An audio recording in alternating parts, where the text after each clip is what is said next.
Hello students, आज हम अपना नेक्स्ट टॉपिक करेंगे जिसका नाम है क्लोनिंग वेक्टर्स।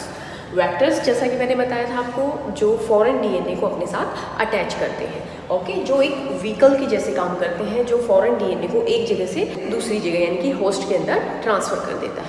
अब इनको क्लोनिंग क्यों बोला गया है, क्लोनिंग वेक्टर्स क्यों बोला गया है? क्लोनिंग मीन्स ये क्या करते हैं, रेप्लिकेशन कराते हैं उस फॉरेन डीएनए की, ओके। तो जो ज़्यादातर हम वेक्टर्स पढ़ते हैं वो होते हैं प्लाज्मिड्स एंड बैक्टीरियोफेजेस। हमने प्लाज्मिड के बारे में पढ़ा था पहले थोड़ा सा।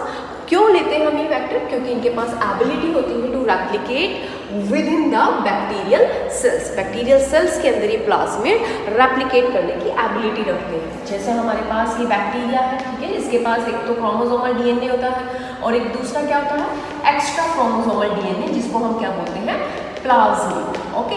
ये प्लाज्मिड के पास एबिलिटी होती है टू रेप्लिकेट, ओके। देन ये जो रेप्लिकेशन करता है ये इंडिपेंडेंटली रेप्लिकेट करता है इस क्रोमोसोमल डीएनए के। ये अपना अलग से रेप्लिकेट करेगा और ये अलग करेगा। That's why it is written as independent of chromosomal DNA. Chromosomal DNA के इंडिपेंडेंटली ये रेप्लिकेट करता है, ओके। आजकल जो वेक्टर्स बनाए गए हैं इस तरीके से बनाए गए हैं कि वो इजीली डीएनए को, फॉरेन डीएनए को लिंक कर सके। जैसे ये प्लाज्मिड होता है हमारे पास, ओके, ये क्या करता है, अपने साथ फॉरेन डीएनए को अटैच कर लेता है। ये वेक्टर्स इस तरह से बनाए गए हैं कि वो इजीली फॉरेन डीएनए को अटैच कर सके अपने साथ, ठीक है। और दूसरा, अब फॉरेन डीएनए जब इसके साथ अटैच हो जाएगा तो ये क्या बन जाएगा, रिकॉम्बिनेंट डीएनए बन जाएगा। तो हेल्प करता है ये selection of recombinant from the non recombinant. अब जो रिकॉम्बिनेंट बन गए हैं उनको नॉन रिकॉम्बिनेंट से भी अलग करने में ये हेल्प करता है। अब हम बात करते हैं फीचर्स की। क्लोनिंग वेक्टर्स के अंदर क्या क्या फीचर्स होने चाहिए जो वेक्टर के अंदर क्लोनिंग कराने में हेल्प करेंगे।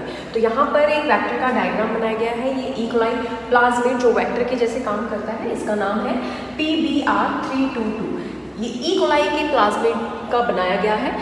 P से प्लाज्मिड, B और R जो साइंटिस्ट जिन्होंने इसको डिस्कवर किया था, बोलीवर एंड रॉडरिच। 322 ये नंबर इस प्लाज्मिड को दिया गया क्योंकि सेम ही लैब में और प्लाज्मिड भी बनाए गए थे, तो उन और प्लाज्मिड से डिफ्रेंशिएट करने के लिए इसका नाम 322 दिया गया। और आप देख रहे हैं इसके ऊपर वेरियस साइट्स, लाइक ये जो साइट है ORI, this is ROP, the proteins involved in replication of plasmid. ये यहाँ पर दो सिलेक्टेबल मार्कर्स यहाँ बता रखे हैं, दो एंटीबायोटिक रेजिस्टेंस जीन है, एम्पिसिलिन एंड टेट्रासाइक्लिन। और यहाँ पर ये वेरियस साइट्स आपको दिखाई दे रही होंगी। तो अभी हम इनके बारे में वन बाय वन पढ़ेंगे। तो सबसे पहले हम बात करते हैं origin of replication. Origin ORI, देखिए यहाँ प्लाज्मिड के अंदर इधर है। ये ORI हेल्प करता है रेप्लिकेशन स्टार्ट करने के लिए, ठीक है। इस प्लाज्मिड के ऊपर ये ORI एक ऐसा सीक्वेंस होता है जहाँ से रेप्लिकेशन स्टार्ट होती है, ओके। जैसे ही इस प्लाज्मिड के ऊपर कोई भी फॉरेन डीएनए अटैच होगा तो ये ORI ही उसकी रेप्लिकेशन स्टार्ट कराएगा, ठीक है। दूसरा, ये हेल्पफुल होता है, रिस्पॉन्सिबल होता है for controlling the copy number of linked DNA. जो भी डीएनए इसके साथ अटैच होगा उसकी कितनी कॉपी हमें चाहिए, उसका कॉपी नंबर कंट्रोल करने में भी ये ORI हेल्पफुल होता है। मान लो हमें 10 कॉपी चाहिए तो हम उस हिसाब से उस वेक्टर को सिलेक्ट करेंगे, प्लाज्मिड को सिलेक्ट करेंगे। अगर मान लो हमें 10 से ज़्यादा चाहिए, 100 चाहिए, 200 चाहिए, तो हाई कॉपी नंबर के लिए हमें उस हिसाब से प्लाज्मिड को सिलेक्ट करना पड़ेगा जो हाई कॉपी नंबर बनाने में कैपेबल, ओके।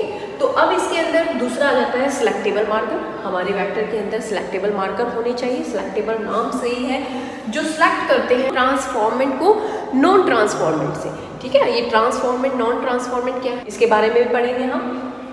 तो जो ये एम्पिसिलिन और टेट्रासाइक्लिन रेजिस्टेंस जीन जो आपको यहाँ पर दिख रहे हैं, this one and this one, these two are the selectable marker, okay. इनको मार्कर जीन भी बोल सकते हैं, जो क्या करेंगे, जो सिलेक्ट करेंगे ट्रांसफॉर्मेंट को from the non transformant, okay. तो ये आ जाएगा help in identify and removing the non transformant.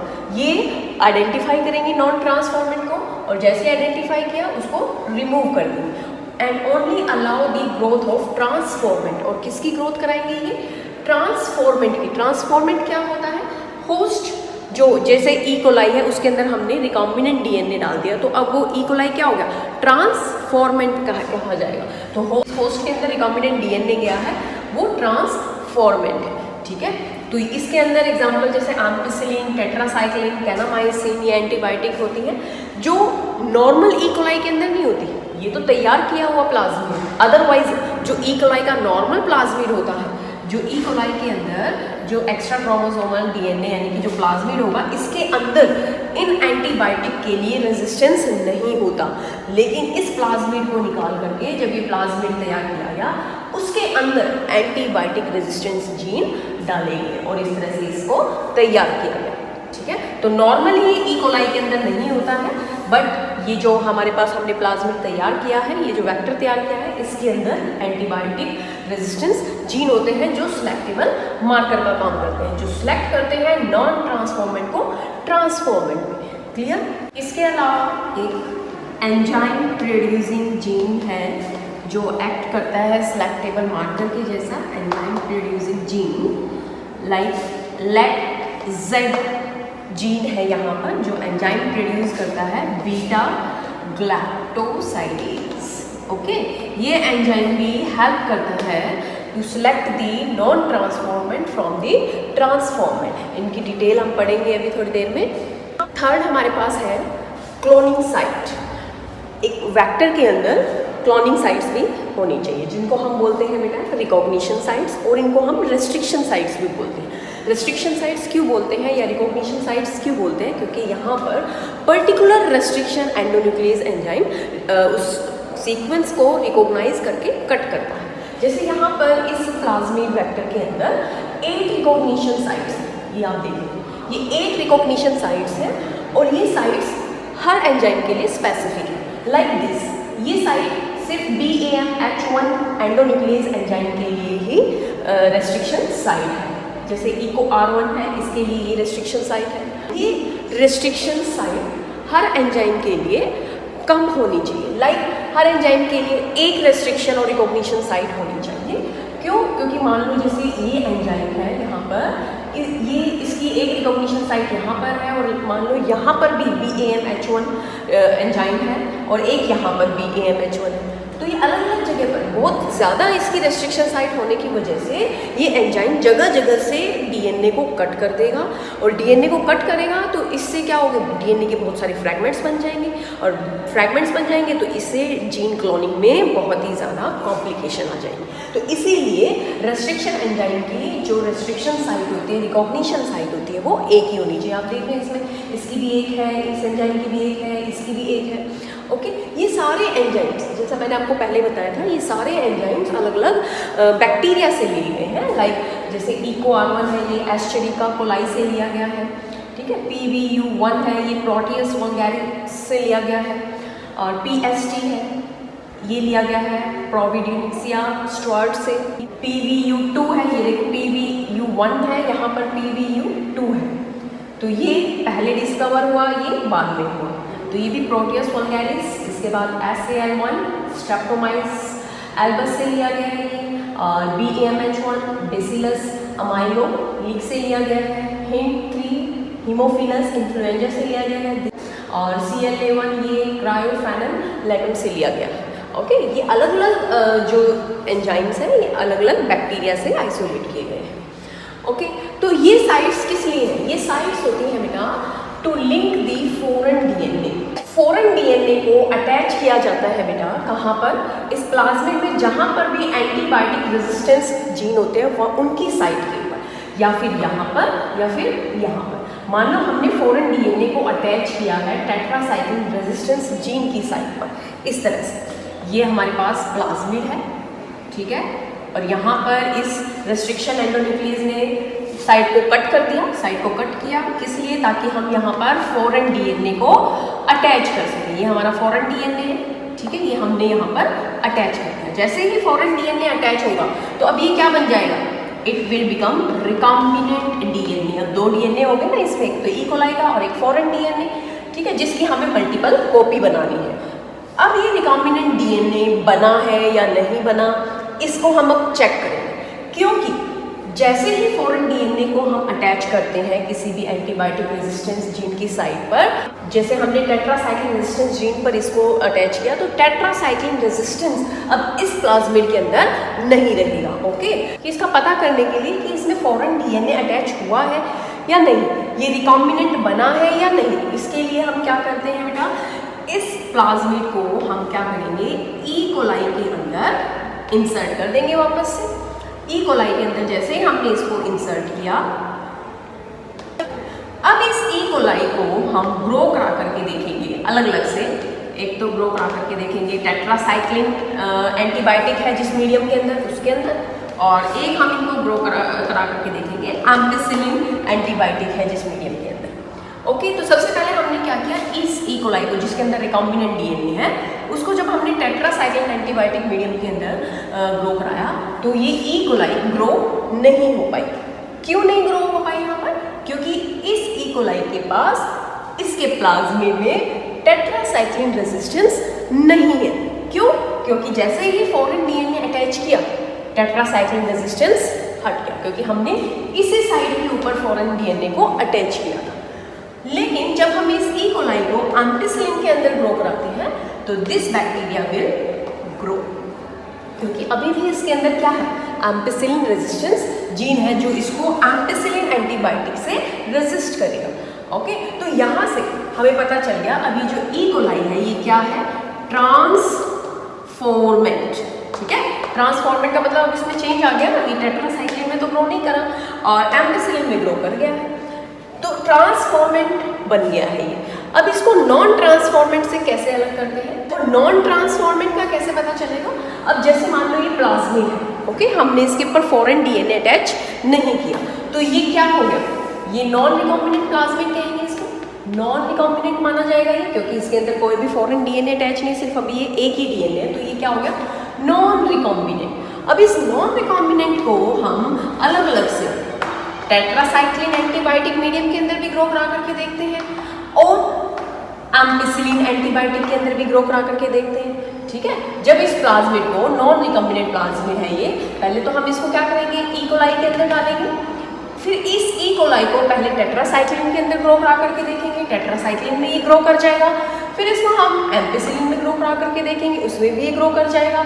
इसका मतलब क्या हुआ कि दोनों के लिए ही इसके अंदर क्या है, रेजिस्टेंस जीन है। ये देखो, रेजिस्टेंस जीन दोनों के लिए ही है, तो इट मीन्स ये जो ई कोलाई है इट इज नॉन ट्रांसफॉर्म या नॉन ट्रांसफॉर्मेंट।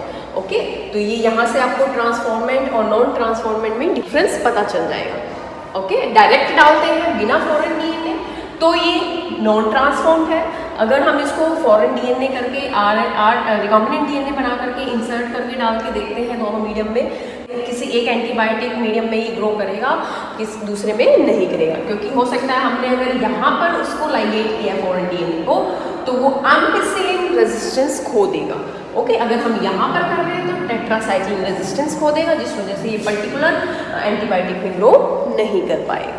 ओके, एक और तरीका है हमारे पास ट्रांसफॉर्मेंट को नॉन ट्रांसफॉर्मेंट से डिफ्रेंशिएट करने का, वो है एंजाइम प्रोड्यूसिंग जीन, जिसके बारे में मैंने पहले बताया था आपको, सिलेक्टिव मार्कर के जैसे काम करता है। क्योंकि एंटीबायोटिक के थ्रू ट्रांसफॉर्मेंट नॉन ट्रांसफॉर्मेंट के बारे में जानना थोड़ा डिफिकल्ट प्रोसेस है, बारी बारी डिफरेंट प्लेटिंग तैयार की जाती है डिफरेंट एंटीबायोटिक्स की, तो ये टाइम कंज्यूमिंग भी है। तो इसीलिए हम क्या करते हैं, सेकंड मेथड है एंजाइम प्रोड्यूसिंग जीन, जिसके अंदर लैक-जेड जीन होता है जो ई कोलाई के अंदर बीटा ग्लैक्टोसाइडेज एंजाइम प्रोड्यूस करता है।